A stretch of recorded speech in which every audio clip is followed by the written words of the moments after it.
అందరికీ నమస్కారం. ఈరోజు స్వామి వివేకానంద గారి జయంతి సందర్భంగా మనం నేషనల్ యూత్ డే నిర్వహించుకుంటా ఉన్నాం.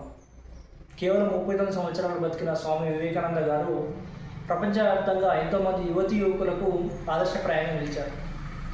మీరు అతని జీవితాన్ని కనుక చూసుకున్నట్లయితే బాల్య దశ నుంచి చనిపోయేంత రోజు వరకు అతనిలో అంతులేని నాయకత్వ లక్షణాలు మనం గమనించవచ్చు.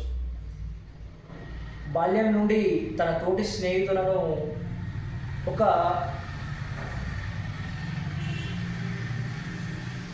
కొత్త దృక్కోణంలో సమాజాన్ని చూశాడు, వ్యవస్థను చూశాడు. కేవలం 12 మంది ధైర్యవంతులైన యువకులు కనుక నాకు తోడుగా ఇస్తే భారతదేశాన్ని మారుస్తా అని చెప్పాడు. అంటే అంత దృఢ సంకల్పం కలిగిన వ్యక్తి స్వామి వివేకానంద గారు.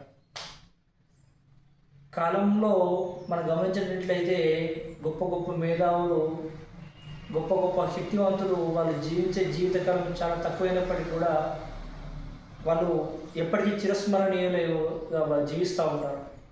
అందులో మనం చూస్తున్నట్టు స్వామి వివేకానంద, సుభాష్ చంద్రబోస్ ఇట్లా చాలామంది